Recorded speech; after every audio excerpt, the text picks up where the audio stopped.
Good afternoon বন্ধুরা। যোশীমঠ থেকে আপনাদেরকে স্বাগত জানাই।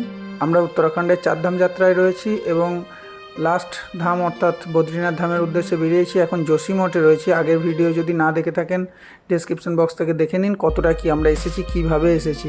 যোশীমঠ ক্রস করে অলকানন্দা রিভার বেসিনে হিমালয়ের একদম পাহাড়ের কোলে রয়েছে এই স্কাউট গ্রাউন্ড, গাড়োয়াল মণ্ডলের স্কাউট গ্রাউন্ড। কি সুন্দর রাস্তাটা দেখুন। আর রাস্তার নিচেই রয়েছে যে ডিপ খাইটা দেখা যাচ্ছে, মানে খাদটা, তার নিচেই অলকানন্দা নদী বয়ে যাচ্ছে। আর উপরে দেখুন পাহাড়গুলো এখানে কত কাছে কাছে আর কত উঁচু উঁচু পাহাড়, মানে একদম পাহাড়ের গা বেয়ে আমাদের উঠে যেতে হচ্ছে এই পাহাড়ি রাস্তা ধরে। আপনাদের আগের ভিডিওতে বলছিলাম না যে যোশীমঠ এরিয়া থেকে উঁচু উঁচু যে পিকগুলো রয়েছে, মানে হিমালয়ের ভারতের মধ্যে যে র্যাঙ্কিংয়ে রয়েছে তৃতীয় চতুর্থ এরকম যে পিকগুলো, সেগুলো কিন্তু এই উত্তরাখণ্ডের এই অঞ্চলটার মধ্যেই পড়ে। নন্দাদেবী পিক বা কামেট পিক বা কেদারনাথ পিক, ব্রহ্মকমল পিক, এরকম অনেক উঁচু উঁচু পর্বত শৃঙ্গ রয়েছে যেগুলো আরোহণ করতে গেলে, ট্রেকিং করতে গেলে এই এরিয়া থেকেই যেতে হয়। BRO border road অর্গানাইজেশনকে hats off, মানে এত সুন্দরভাবে রাস্তা বানানোর জন্য। আর এত রাস্তাটা সুন্দরভাবে বানানো হয়েছে কারণ এই রাস্তাটা NH58, এটা গেছে একদম লাস্ট ভিলেজ, ইন্ডিয়ার লাস্ট ভিলেজ মানাপ গ্রাম পর্যন্ত। আর তারপরেই রয়েছে ওদিকে তিব্বত সীমান্ত। আর তিব্বত তো জানেন এখন চায়নার আন্ডারে, তো যুদ্ধকালীন পরিস্থিতিতে যাতে ট্রান্সপোর্টেশনের কোনো প্রবলেম না হয় সেই কারণে এত সুন্দরভাবে রাস্তাটা বানানো। আবারও একটা পুল, কালারটা দেখুন ক্যামোফ্ল্যাজের, তো দেখেই বোঝা যাচ্ছে বিআরও দ্বারা বানানো। ঠান্ডাটা কিন্তু প্রচুর বাড়ছে, মানে যতটা যাচ্ছি ঠান্ডাটা বাড়ছে। আর এত হাইটে আমরা বাকি যে জায়গাগুলো গেছিলাম এর মধ্যে গঙ্গোত্রী আর বদ্রীনাথ, এই দুটো জায়গাতেই কিন্তু আমরা একদম লাস্ট পর্যন্ত, মানে টেম্পল পর্যন্ত, ওই হাইট পর্যন্ত আমরা বাইক নিয়ে যেতে পারছি। তাছাড়া কেদারনাথ আর যমুনোত্রীর ক্ষেত্রে কিন্তু আমাদের ট্রেকিং করে যেতে হয়েছিল, বাইকের রাস্তা ছিল না। এখানে এত উচ্চতাতে এত ভালোভাবে রাস্তা করার জন্য আবারও একবার মানে বিআরওকে থ্যাঙ্কস জানাই। আর দেখুন সাইডের পাহাড়গুলোতে দেখুন কোনো ভেজিটেশন নেই, মানে গাছগাছালি নেই। এখনই বোঝা যাচ্ছে যে কতটা বরফে ভরা থাকে বেশিরভাগ সময় এই জায়গাগুলো, সেই কারণেই গাছগাছালি গড়ে ওঠেনি। আরও সামনে থেকে দেখাবো আপনাদের সেই দৃশ্য। এতটা হাইটেও এত টেরানেও কতটা চওড়া রাস্তা বানানো হয়েছে, আর কি সুন্দরভাবে সিঁড়ির মতো করে একদম বানানো হয়েছে রাস্তাটাকে। কংক্রিটের দেওয়াল সাইডে দেওয়া, মানে একদম শক্তপোক্তভাবে বানানো। ঠান্ডাটাও ক্রমশ বাড়ছে, মাঝে মাঝে বরফ গলা জলে দেখুন কজওয়েগুলো ক্রস করতে হচ্ছে ওপর দিয়ে, খুব সাবধানে রাস্তা ক্রস করতে হচ্ছে। যদি একবার পা পিছলে যায় তাহলে তো আর কিছু বলার নেই। এই অবস্থায় এই ঠান্ডা ওয়েদারে তো একবার জুতোটাও ভিজে গেল। এই 5-6 ডিগ্রি সেন্টিগ্রেডের ঠান্ডা ওয়েদার আর তাতে জুতো ভিজে যাওয়ার অবস্থাটা একবার ভাবুন কি হয়। কিন্তু কিছু করার তো নাই, it's a part of journey. হ্যাঁ, আমরা এসেছি এইভাবেই, এইগুলোকে মেনে নিতেই হবে। এই কষ্ট করার জন্যই আমরা এসেছি, কষ্টের মধ্যে আনন্দ নেওয়ার জন্যই আমরা এসেছি। হ্যাঁ, জাস্ট ফর একটা ইনফরমেশন আপনাদের দিয়ে রাখি, এই 4 ধাম যেগুলো কেদারনাথ, বদ্রীনাথ, গঙ্গোত্রী বা যমুনোত্রী, এই 4টেই কিন্তু হিমালয়ের অনেকটা উপরে অবস্থিত হওয়ার জন্য না, এখানে বছরে 6 মাসই বরফে ঢাকা থাকে। আর অক্টোবরের শেষের থেকে মানে 6 মাস এই মন্দিরগুলো পুরো বন্ধ হয়ে যায়। আবার এপ্রিলের শেষের দিকে এই দ্বার খোলা হয়। এই সেই বদ্রীনাথ বাবা বদ্রী বিশালের মন্দির। কেন জানি না, বদ্রীনাথ মুভিটা দেখার পর থেকে না এই জায়গাটার একটা আলাদা টান অনুভব করেছিলাম। তখন ভাবতে পারিনি শ্রী বিষ্ণু একদিন মনে হয় আমার এই ইচ্ছাটা পূর্ণ করবেন। খুব মনে ইচ্ছা ছিল, মানে বিশ্বাস করুন, বদ্রীনাথ আর কেদারনাথ যাওয়ার, আর সাথে গঙ্গোত্রী যাওয়ারও। তবে যমুনোত্রীটা অতটা জানতাম না, সেই কারণে অতটা হয়তো ভাবিনি।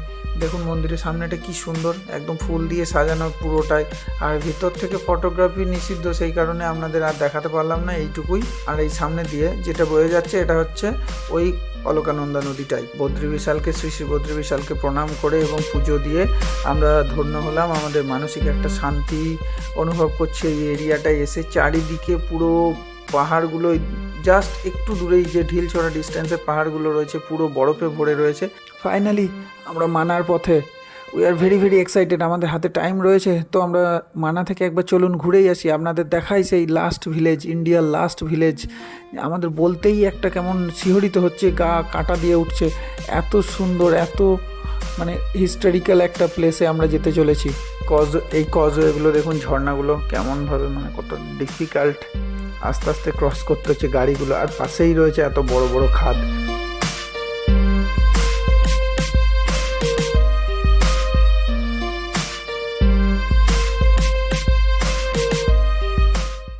এই বদ্রীনাথ মন্দির থেকে জাস্ট ডিস্টেন্স হচ্ছে 7 কিলোমিটার মতো, 5-7 কিলোমিটার ডিস্টেন্স। পুরোটাই আপনাদের দেখাচ্ছে। আর দেখুন কি সুন্দর সিনিক বিউটি, একদম ক্রিস্টাল ক্লিয়ার আকাশ আর এত বড় বড় পাহাড়, আর তার মাঝে এত সুন্দর রাস্তা। আপনাদের একটু আগেই বললাম যে আরও সুন্দরভাবে দেখাবো ওই পাহাড়গুলোতে কেন গাছপালা নেই, বুঝতেই পারছেন নিশ্চয়ই। আর ঠান্ডাটা তার মানে অনুভব করেন কতটা ঠান্ডা থাকে এই জায়গাটায়।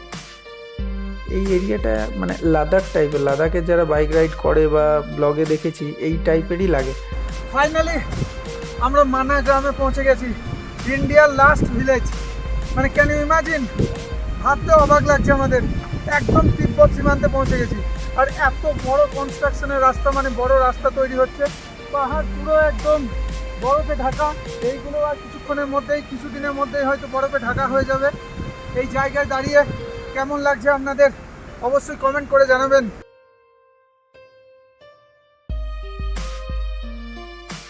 এতটাই সুন্দর গ্রামটা, কি বলবো, যেন ছবি মনে হচ্ছে। দেখুন, দেখলেই বুঝতে পারছেন। এবার ক্যামেরাতে কতটা ভালো বোঝা যাচ্ছে জানি না, কিন্তু অসাধারণ, মানে মন জুড়িয়ে যাচ্ছে সত্যি কথা। একদম সরস্বতী নদী, এই সামনে যে নদীটা রয়েছে এটা সরস্বতী নদী, আর এই নদীটার তীরেই এই ছোট্ট গ্রামটা, কয়েকটা ঘর বাড়ি নিয়ে এই গ্রামটা গড়ে উঠেছে।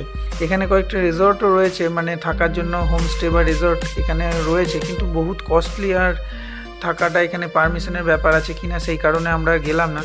আমরা যে রাস্তাটা ধরে ধরে আসছিলাম, অলকানন্দার পাশে পাশে আসছিলাম পুরোটাই আপ টু বদ্রীনাথ পর্যন্ত। আর এখন আসছি যে নদীটা, সেটা হচ্ছে কিন্তু সরস্বতী নদী। আর এই সরস্বতী নদীটা আপনার বদ্রীনাথের কাছেই অলকানন্দার সাথে মিট করেছে। বলো, দেখতে পাচ্ছেন বোর্ডটা, নিশ্চয়ই বুঝতে পেরেছেন। হ্যাঁ, মানা একদম লাস্ট ভিলেজ, ইন্ডিয়ার লাস্ট ভিলেজ, মানে বলতে পারেন তিব্বতের সাইডে, মানে চায়নার বর্ডারে। আর চায়নার বর্ডারে এরকম বড় রাস্তা, মানে বুঝতে পারছেন কোথায় চায়নার কোথায় পৌঁছে গেছি আমরা সব পরিস্থিতিতে। যে কোনো সিচুয়েশনে আমরা জবাব দেওয়ার জন্য চায়নাকে প্রস্তুত আছি। আমরা আছি লাস্ট ভিলেজ মানাতে। চলুন, এই 10টা 5টার গতানুগতিক জীবন থেকে একটু রেহাই দিয়ে একটু ঘুরে আসুন না, আমাদের মতো একটু রেকলেস হয়ে দেখুন, সত্যিই ভালো লাগবে।